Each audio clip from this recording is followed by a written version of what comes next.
लेखक कुमार गंधर्व द्वारा लिखित पाठ भारतीय गायिकाओं में बेजोड़ लता मंगेशकर। प्रश्न अभ्यास। प्रश्न 1। लेखक ने पाठ में गानपन का उल्लेख किया है।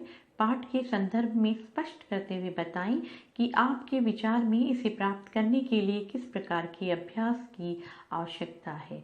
उत्तर है, लेखक ने इस पाठ में गानपन का उल्लेख किया है। गानपन का अर्थ है गाने से मिलने वाली मिठास और मस्ती। जिस प्रकार मनुष्य कहलाने के लिए मनुष्यता के गुणधर्म का होना जरूरी है, उसी प्रकार संगीत में भी गानपन आवश्यक है। लता मंगेशकर के गायन में यही गानपन है जो 100% है और यही उनकी लोकप्रियता का आधार है। गानपन को प्राप्त करने के लिए नादमय उच्चार करके गाने की अभ्यास की आवश्यकता होती है। लेखक ने लता की गायकी की किन विशेषताओं को उजागर किया है? आपको लता की गायकी में कौन सी विशेषताएं नजर आती हैं? उदाहरण सहित बताइए। उत्तर है, लता के गायन की निम्नलिखित विशेषताओं की ओर लेखक ने पाठकों का ध्यान आकर्षित किया है। नंबर 1, गानपन व सुरीलापन, वह मिठास जो श्रोता को मस्त कर देती है।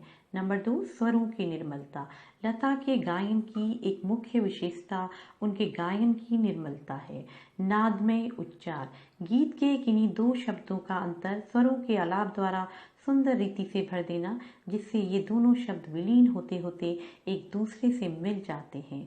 नंबर 4, उच्चारण की शुद्धता।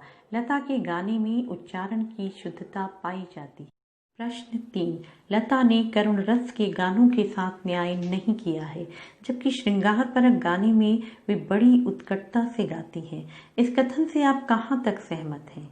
उत्तर है, एक संगीतज्ञ होने के कारण शायद कुमार गंधर्व सही भी हो सकते हैं, परंतु मैं उनकी इस बात से सहमत नहीं हूँ, क्योंकि उनके द्वारा ए मेरे वतन के लोगों गाना इतने भावपूर्ण और करुणता से गाया गया था कि वहां बैठे प्रधानमंत्री जवाहरलाल नेहरू की आंखों में भी पानी आया। इसी प्रकार उनके अन्य गीत जैसे रुदाली फिल्म में गाया गीत दिल हूम हूम करे और ओ बाबुल प्यारे भी कुछ इस तरह की करुणता से गाए गए हैं। अतः यह कहना उचित नहीं है कि लता ने अपने करुण रस के गीतों के साथ न्याय नहीं किया। संगीत का क्षेत्र ही विस्तीर्ण है। वहां अब तक अलक्षित, असंशोधित और अदृष्टिपूर्ण ऐसा खूब बड़ा प्रांत है, तथापि बड़े जोश से इसकी खोज और उपयोग चित्रपट के लोग करते चले आ रहे हैं। इस कथन को वर्तमान फिल्मी संगीत के संदर्भ में स्पष्ट कीजिए। इसका उत्तर है, संगीत में अपार संभावनाएं छिपी हुई हैं। यह क्षेत्र बहुत ही व्यापक और विस्तृत है। इसमें बहुत से राग, धुनें, ताल, यंत्र और स्वर अनछुए रह गए हैं।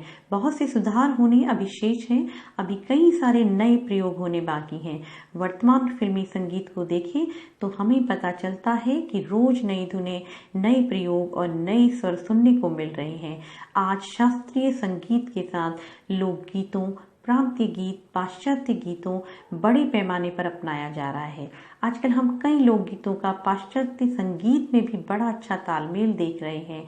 इस तरह हम देखें तो वर्तमान फिल्मी संगीत नित नवीन प्रयोग करने में लगा हुआ है। चित्रपट संगीत ने लोगों के कान बिगाड़ दिए, अक्सर यह आरोप लगाया जाता रहा है। इस संदर्भ में कुमार गंधर्व की राय और अपनी राय लिखें। उत्तर है, कुमार गंधर्व इस आरोप से सहमत नहीं है कि चित्रपट संगीत ने लोगों के कान बिगाड़ दिए हैं। उनके अनुसार चित्रपट संगीत से संगीत में सुधार आया है। इसके कारण ही लोगों को इसके सुरीलेपन की समझ हो रही है। आज संगीत में लोगों की रुचि बढ़ रही है। आज सामान्य जन भी इसकी लय की सूक्ष्मता को समझ पा रहे हैं। प्रश्न 6, शास्त्रीय एवं चित्रपट दोनों तरह के संगीतों के महत्व का आधार क्या होना चाहिए? कुमार गंधर्व की इस संबंध में क्या राय है? स्वयं आप क्या सोचते हैं?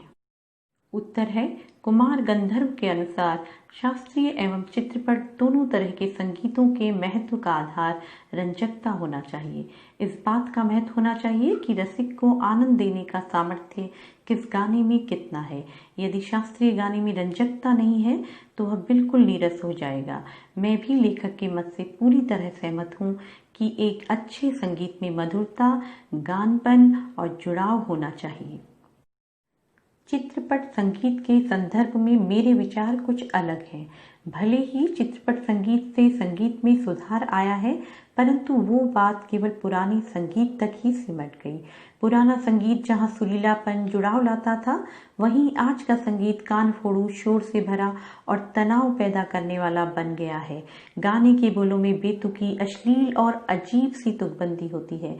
आज चित्रपट संगीत दौड़ती भागती जिंदगी की तरह ही उबाऊ और नीरस होता जा रहा।